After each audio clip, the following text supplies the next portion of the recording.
name is Yvette Pegues, and welcome to Disability Life TV. We're here today with some special guests, but let me tell you a little bit about how they came to be. So when I met my husband, here's the deal. I was in Florida, he was in Memphis, we met in Vegas, long story, different show, but what changed our lives, what made me a mom, what gave me hope and strength are my beautiful children. Who would have known after a traumatic brain injury and spinal cord issues that my life would change and so would theirs? We had this amazing new normal, and these beautiful human beings I am so proud to call my sons. So welcome everyone. We'll learn a little bit about these special people in my life, and we'll learn a little bit about what they've been up to. So let's start with you. What is your name? My name is Yvette Pegues, and I'm a published author. Ooh, he jumped the gun there, but isn't that exciting? All right, and what is your name? My name is Yvette Pegues, and I'm a published author. So, I hope you heard them clearly. They are published authors. We're going to get to that in a moment. But first, tell me a little bit about yourself, Isaiah. What do you like to do? What languages do you speak? I speak Korean, Chinese, Spanish, English, of course, French, and that's it. That's it? So what do you call someone who speaks all those different languages? Polyglot. Polyglot. That's a lot of languages. It is. And how old are you? 10. 10. What do you like to do? I know these answers, but they don't know the answers. Tell them what you like to do. I like to play soccer, play baseball, play tennis, play roller hockey, and play basketball. That's a lot of playing and a lot of driving for Mommy and Daddy. But we're so proud of you. How about you, baby? Tell me about your languages, things you like to do, your favorite subject in school. I'm a polyglot, and I speak Korean, Chinese, Spanish, a little bit of French, and that's it. Mandarin? Did you mention Oh, yeah. Mandarin? Yes. Excellent. How old are you? 7 years old. Tell me what you like to do. I like to play video games. I like to play soccer. I like to play basketball. And that's it. And tennis. And tennis. So, ladies and gentlemen, needless to say, we're a pretty busy and active family. But before we got to this point, something happened to Mommy. Anybody want to talk about that? Sure, Elijah.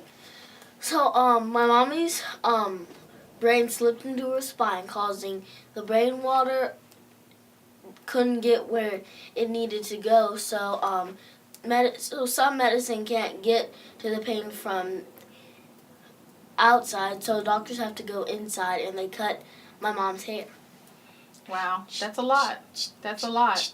So tell us a little bit about what you think happened to Mommy. I think that your mommy gave you a genetic condition, which the doctors had to go inside and help you. Then they had to cut your hair, and then you showed us your stitches. Yeah. Do you guys remember how old you were when that happened? 7. And you were? 5. So basically, when my oldest son Isaiah was 7 and my youngest son Elijah was 5, Mommy was diagnosed with Chiari malformation.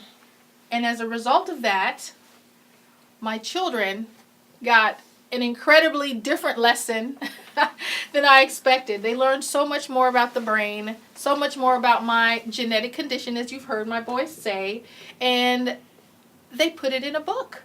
So let's talk about that, my love. Tell me what you like, what you learned, and what you know about the brain. I like that I wrote the book. I know that the brain is soft and squishy. What I know about the brain is that it sends messages to your body parts before you do it. Before you do what? Move or do something active. So what does that mean? What do you mean it sends messages? Explain that to me. So your brain, so you think of it, and then your brain sends a message. Think of what? So what you're gonna do, Okay. like if you're gonna punch someone. Wow. Let's use a different example. If you're gonna kick a soccer ball, Okay. your brain thinks of where you're gonna kick it. Then it tells it sends a message to your legs, and then then you kick it. So the brain's pretty important, right? Yes, sir. Okay. I know you know a little bit more about the brain, but let's talk to your brother for a minute. Elijah, tell me what you know about the brain. The brain controls everything that you do, and without the brain, we wouldn't understand anything in life, like cars or flowers. When you say understand, what do you mean exactly? Like know what those things are in the world. So are you talking about like smelling and seeing and touching? Okay, well let me hear you say some of those things. You want it controls the time, how many times your heart beats, and without your brain, you wouldn't be able to think. So what does it mean, controlling your heartbeat? What is that called? Rhythm. Rhythm. So the brain controls your rhythm, your heart's rhythm. Is that what I'm hearing you say? Yes, ma'am. It's pretty exciting. Okay, so do you remember exactly when Mommy had her brain surgery and what happened next? Because there's some questions in this book that you asked. So tell me, why did you write the book? Isaiah, start us off. Because we wrote the book because we had questions, and then we had questions, and then Mommy answered them. But then we we asked questions. What about other children? What if they want to know the answers to those questions too? So we wrote the book to help other children understand about the brain. So this book is by? Kids for kids. I like that. So what was happening in school around the time that you wrote this book? Tell our viewers. People were picking on us about our mom coming to school Why? because they were different from their moms. How was I different from everybody else's mom? Because the other moms that were in wheelchairs and walkers And what else did I have around my neck? and neck brace. Yeah. So it didn't look very comfortable at their school. So they got a lot of feedback that they were able to put into the book. Is that about right? How about you, son? Tell me. So What were some of the things that made you want to write the book? So at school, people were laughing at me and asking, "Is that your mom?" And then were laughing really hard and teasing me. So I wrote the book because some children asked questions about why my mom had brain surgery, and I wanted to let them understand why. And what did you say? What was your answer when they asked you why? My answer was, buy the book and you will see. Ha! I hope you heard that. Say it a little louder. Buy the book and you will see. So, a couple years later, after being bullied and asked questions that are now in the book, he says, buy the book. So tell me, what happens every time someone buys one of your books, Isaiah? It goes into our college fund. Yay! And what does that mean exactly? I got more college money. Do you already know which college you want to go to? No. How about you? Yes, ma'am, I Which do. one? I want to go to Georgia Tech. Georgia Tech. So tell them what you have on your wall. On my wall, I have a poster that says GT with the mascot of Georgia Tech. Excellent. So you already know where you want to go for college. Big So time. what do you want to be when you grow up? An engineer, Excellent. Why? because my mom was an engineer. Is. Still Is. is. Still not practicing, but is. That was way too much work to just drop. I'm going to keep that title just like I'm going to keep the mommy title long after you guys are gone from the house and you have your own homes. You're always going to be my baby boys. I love you guys. Tell me a little bit about what you would like to do and be when you grow up. I don't know what I want to be yet when I grow up. I think I'm going to be an engineer and a chef. And, what was the other question? Just what you want to do when you grow up, what you want to be. And I just want to, when I grow up, I'm going to be a chef and cook for the little homeless people. That's awesome. Tell everyone about your little ideas being a chef. So, me and my brother, which is Isaiah, my brother and I, made a deal that we would make this restaurant called Chef Bros. Is it Chef Bros? You changed the name again? Chef Bros. Chef Bros is for little younglings. Younglings? Okay. Yes, younglings in training, cooking. Oh, Twin okay. Bros. Okay. Twin Bros is where the grown-ups actually make the food, and then we're gonna have children's daycare and video games and a big arcade. That's a lot of ball pit. Free. Really? Okay. Well, I don't know that we've had Except this. the food. The food is not free. The food's not free. Yeah, Well, we still have to pay the light bill. Okay, that's a good point. But and we drive in a truck to homeless shelters on Saturdays and Sundays. We're closed on those days because we're not closed. We're open, but we have church service. That's true. So is it fair to say that you're working on your business plan, getting all the details down? Learning how to cook for my mom. Learning how to cook from me. Well, we're going to talk a little bit about cooking and mommy and some of the things we did after the brain injury. But first we need to take a short break to thank our sponsors. Our sponsors have allowed us to be on the BizLinks TV network, so we have to pay homage to the people who support us in what we do every day. So please stay tuned, and we'll talk a little bit more about these two chef engineers or engineer chefs. I don't know, I'm learning it every day, something new, something great, but at least they have plans, and I'm excited to introduce my world to the Disability Life TV world. Bye. We'll be back. Stay tuned. Stay tuned. What happens when soldiers come home? Brene Foundation offers hero support to ensure that our heroes abroad can continue to be heroes at home. We link veterans with organizations who are dedicated to guiding the transition from military hero to civilian hero. If you want to find out how you can support our troops at home, please contact the Brene Foundation or visit brene.com. Does your son need a more challenging, focused, and encouraging educational environment? Renaissance Christian Academy is an affordable private school for boys located in McDonough, Georgia, with certified teachers that are uniquely equipped to help your son master learning. You're welcome to schedule a tour of our facilities by calling 770-305-9881 or by visiting our website at rcaboysacademy.org. Renaissance Christian Academy, developing young men to be great leaders through Christ-centered learning. Welcome back, D-Lifers. Before the break, we were speaking with two young junior published authors. I'm sure they'll correct me if I say it incorrectly. But we were talking about these young men being chefs and engineers and already having written a book. Imagine, if you will, when these young men apply for any university, and on that application they say, I published a book at 5 and 7. I'm a polyglot. I already have engineering in my family. I've taken STEM courses. We had no idea, no plan for this to be the case, but their genius has had such an amazing opportunity to shine. So as shy and as reserved as they seem, I want you guys to know that these boys are amazing. They're amazing to me, which is why I wanted to introduce them to you. Again, my oldest child, Isaiah, is 10, and my youngest child, Elijah, is 7, almost 8. Where did the years go? Did you hide them and get big and get rid of your baby face without me knowing?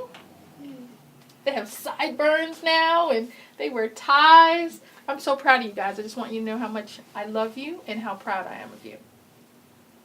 So tell us a little bit about the questions you asked in the book. When we read that book, there are some specific questions that you asked after brain surgery. Is my mommy gonna die? That is the question that woke me up, ladies and gentlemen. My son wanted to know if I was going to die. The reason he asked that is because he hadn't seen me horizontal for more than minutes at a time, but instead, after my brain injury, I was laying down for weeks. And it scared me to think that I was scaring my child. And as I mentioned in maybe another episode, I sat myself up, if it took tying me to a chair, I needed to be upright. So this young man didn't grow up with memories of fear that his mother was going to die. Do you remember the answer to that question? Yes. Every living thing's gonna die one day, but Mommy and Daddy made sure that that my mom took brain surgery so she won't die faster than she needs to. Very good. Did Mommy cry a lot? Sometimes because she was happy to be our parent, and sometimes she was sad that she had to relearn the things that she already learned before her brain surgery.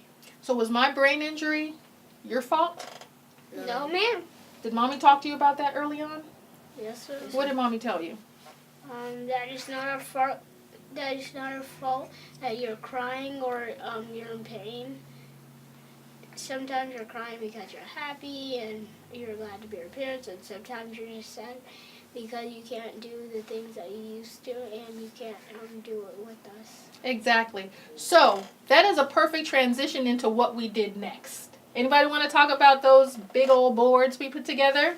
All right, go ahead. You go first. We made a dream board, and it has all the things that we want you to do with us, and relearn, so that you could do it with us again. Anybody remember one of the first things that went on your dream board? What was it? Florida. Going to Florida. No, that's the second dream board you did. It was something to eat. Macaroni and cheese. Macaroni and cheese. So my boys just wanted Mommy to be able to make them macaroni and cheese. So let me tell you the importance of a dream or a vision board. I had no plans. Again, this was all God. Having a teacher brain, which was my right brain, the brain that did not get affected by the brain injury, I felt like I needed my children to be part of our new normal, part of the changes we were making. So taking their temperature regularly, making them understand that Mommy cares enough to know how you're feeling today and tomorrow and the day after that. So what we did together is we created dream boards. And the dream boards were the things that they wanted to do differently, things they wanted Mommy to set goals for. And macaroni and cheese was on that board. Have I made you macaroni and cheese lately? A lot. So I mastered that. So that particular dream came true. Tell them how we created and put the dream board together. You want to talk about that? First you have to get a magazine, then cut it out, and then take glue and glue it to your dream board. So what are we cutting out in the magazine? How do you know what to cut out? You cut out your pictures.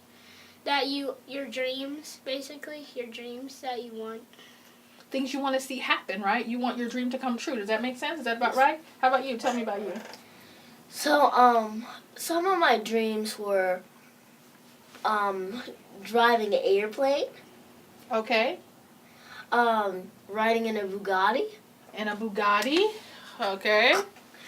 Going to Florida where you were born. Right. Getting a humongous sized Lego set. Lego set, of course. Yeah! Okay, so what did you have to do differently? Because I think your book talks about that. And let me just pause for a moment and tell you that although the book is called My Mommy Had Brain Surgery and I'm Okay, it is a book for kids by kids that talks about disability in the home, changes, life changes. So it's not specific to only parents and families who are suffering with a disability related to the brain, but any disability, because there are a lot of things you have to do differently afterwards, right? Yes, sir. Would you like to talk a little bit about that and tell our the people watching what were some of the things you had to do differently after Mommy had brain surgery? Help Mommy up the stairs. Yes, yeah, that was hard. What else? Right. Pick things out of Mommy's way. They're watching you. They can't see your beautiful eyes. What else? Speak clearly. Speak clearly.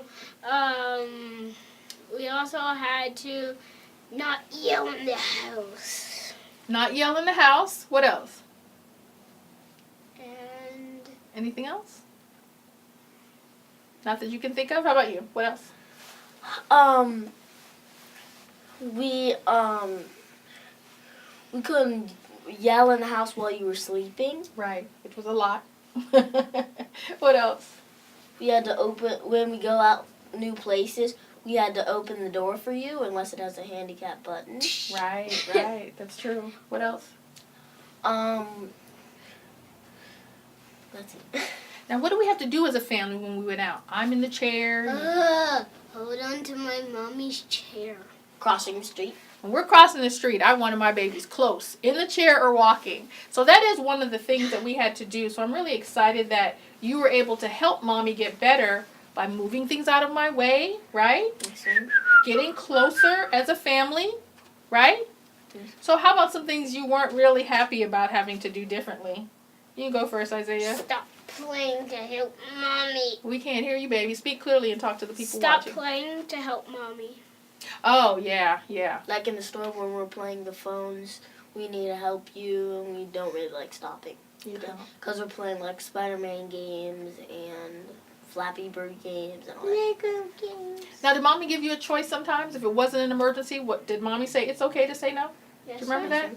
So one of the things I wanted to make sure people understood is my disability is my limitation, not my children. So here's an example. If we were going up steps and there was a ramp on the other side, I would take the ramp and the boys and my husband would take the steps. I wanted them to have an experience that was relative to their ability. So they didn't have to take the ramp because I was taking a ramp. And also, I felt that it was very important that if I asked my boys to do something and they didn't want to and it wasn't an emergency, no was an acceptable answer. Because I wanted them to have the choice and to grow as young men who wanted to help and had empathy for other people, but not with a responsibility at the age of 5, 7, 9, and 10. So that's one of the things that they may not have seen that I did, but they're comfortable even 2 years later saying, Mom, if I said no, that was okay with you.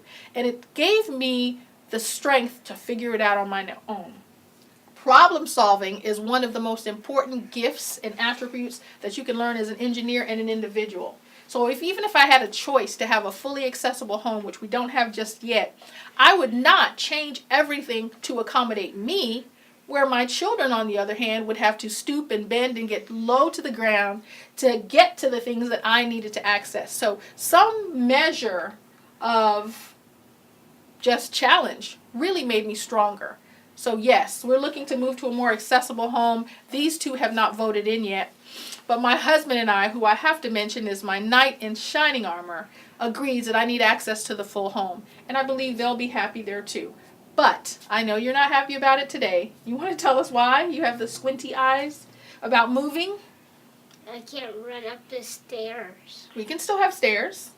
But my bedroom needs to be on the main floor so I can get to the Kitchen. action, the kitchen, The what basement. the basement. What are some of the things that you've noticed even 3 years later that Mommy still has? You probably need 2 chairlifts. So you can get down in the basement. That's true. There's parts of the house that I still can't get to, right? And getting in and out of the house is still a little hard You too, can right? get everywhere except the basement. Right. You have to help you down the stairs. Yes, I need a lot of help. But again, I ask, I don't tell.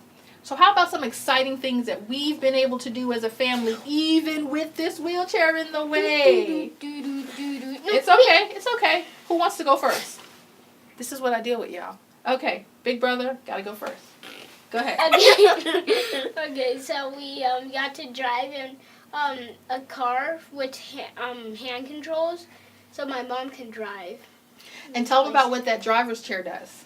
The driver's chair shifts left and right, up and down, and it will let you move like whatever position you want.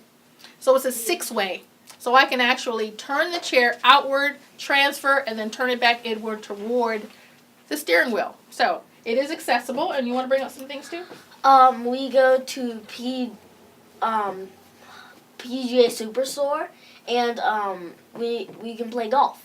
So On this electric machine where you use real golf balls and a real club. So basically, it's adaptable. So we play golf, we do sled hockey, we snow ski, right? So there's still so many adaptable activities that we can still do. Wheelchair snowboarding. Wheelchair snowboarding. With these boys in a competitive home where I'm the only girl, I have to stay on top of them and I have to stay active, which I've always been, but they encourage me to continue to do great things. Don't worry, Mama. You're not the only girl soon. Her cousins are coming. Yeah, like Kai, Auntie Davida, Tasha. As you can see, we have house guests. House guests that they can't wait to see, but then when they get there, who knows what happens. Let's close this out. tell everybody what you would like to do next. What I would like to do next They're watching. is I would like my mom to be able to walk again. Oh, we got to put that on the dream board. I would like my mom to be able to play basketball and soccer with me. Basketball, I think I could do in a wheelchair. Soccer, we got to figure that out. Special type of wheelchair. Special type of wheelchair, special type of process. But what's more important, I think, for our D-lifers out there, and we look at diamonds in my lives are my children. My husband is an absolute amazing man, and I'm so excited that even though I'm the only girl in the house, that he is the role model for them to make their lives different than the life that I had, to make it better. But more importantly, everyone, the D-Life diamond that I'd like to share with you is you're only as disabled as you want to be. You choose your level of disability. And when there are children, the small whispering voices in your home, those voices that don't always have their own space, you need to listen when there are no words being said. Watch their behavior. Watch the things that's going on in school. Disability could be as simple as something that you may not have on a prescription pad. Maybe it's just a bad week. These little children need to know that you're okay and that it's not their fault and that you love them whatever goes on in the home, and that a new normal can be fun. Have you guys enjoyed your new normal? Yes, I'm so excited. especially the golf. Golf is awesome. I love you guys, and I love you for watching. Thank you so much for tuning in to Disability Life TV. We'll see you again soon. God Bye. bless. Bye-bye.